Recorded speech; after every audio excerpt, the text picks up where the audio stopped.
Welcome to Dreamy Tales English. I'm David. Tonight, we have a special story for you. It's called The Lantern Maker of Lijiang. Lijiang is an ancient city in northwest Yunnan Province, built by the Naxi people over 1,000 years ago.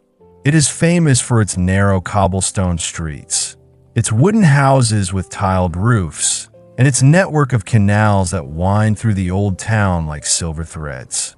At night, when the sun sets behind the snow-capped Jade Dragon Snow Mountain and the first stars appear in the sky, the citizens of Lijiang light paper lanterns and hang them along the canals.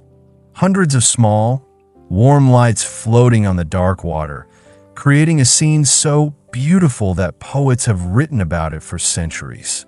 But the most famous thing about Lijiang is not its streets or its canals. It is its lantern makers. For generations, the Naxi people have crafted paper lanterns by hand. Not the mass-produced souvenirs you find in tourist shops, but real lanterns made from mulberry paper and bamboo, painted with traditional motifs of dragons, phoenixes, and lotus flowers.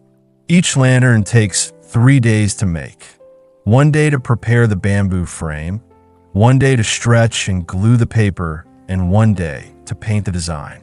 It is slow, meticulous work that requires patience, skill, and a deep understanding of the materials. Dolma was 68 years old when she retired from lantern making. She had been making lanterns since she was 16 years old, when her grandmother had taught her the craft in a small workshop at the edge of the old town. For 52 years, she had made lanterns for weddings, for festivals, for funerals, and for the nightly ritual of floating lanterns on the canals. She had made thousands of lanterns, and each one had carried a different wish. But Dolma's granddaughter, Yuna, had never shown any interest in the craft. Yuna was 21 years old, studying graphic design in Kunming, the capital of Yunnan Province. She spent her days on her computer, creating logos and posters and social media graphics for clients who cared nothing for tradition or craftsmanship. She loved technology and hated waiting. She wanted everything fast, cheap, and easy. One summer evening, when Yuna was visiting her grandmother in Lijiang, Dolma handed her a small piece of mulberry paper and a bundle of bamboo strips. "Show me how you would make a lantern," she said. Yuna laughed. "I can't make a lantern. I'm a designer, not a craftsman." "Then design one," Dolma said, "but make it with your hands, not your computer." Yuna hesitated, then took the paper and the bamboo. She had never worked with her hands before. Not in this way, at least. She had designed things on screens, moved pixels around, changed colors with a click. But this was different. This was real. She started by bending the bamboo strips into a circle. The bamboo was flexible but stubborn. It wanted to snap back to its original shape, and Yuna had to coax it gently into place. She tied the strips together with silk thread, her fingers clumsy and awkward. She stretched the mulberry paper over the frame, her palms smoothing it until it lay flat and taut. And she painted a simple design on the surface, a lotus flower, because it was the only thing she could think of. When she finished, the lantern was ugly. The frame was crooked. The paper was wrinkled. The lotus looked more like a blob than a flower. Dolma examined it closely, then smiled.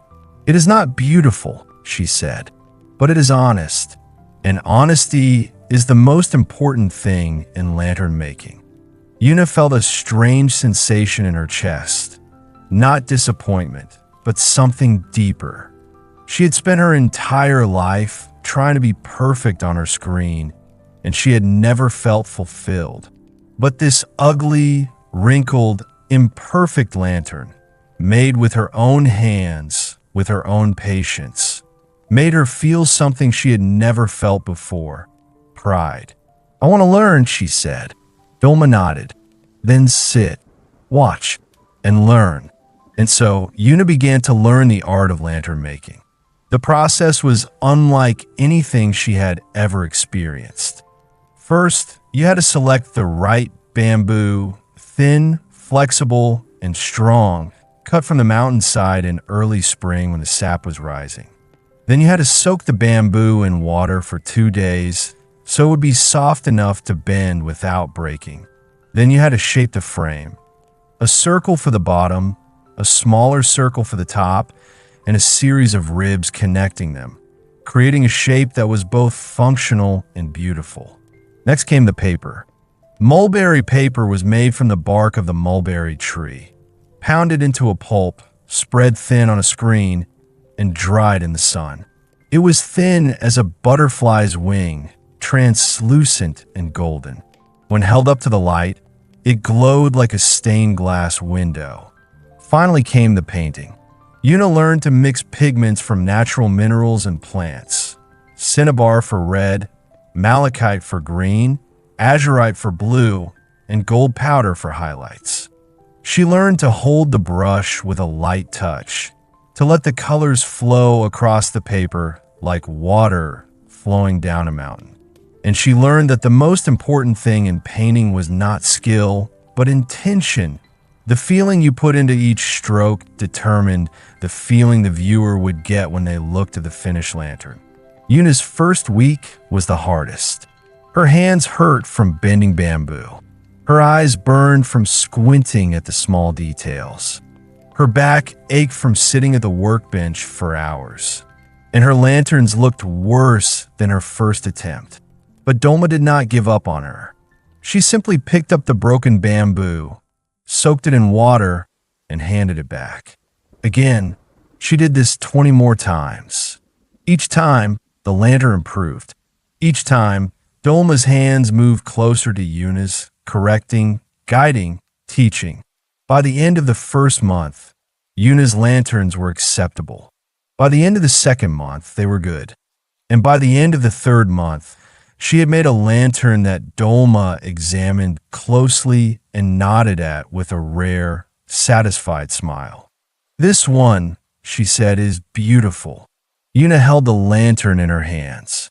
It was shaped like a lotus, with layers of mulberry paper petals painted in shades of pink and white.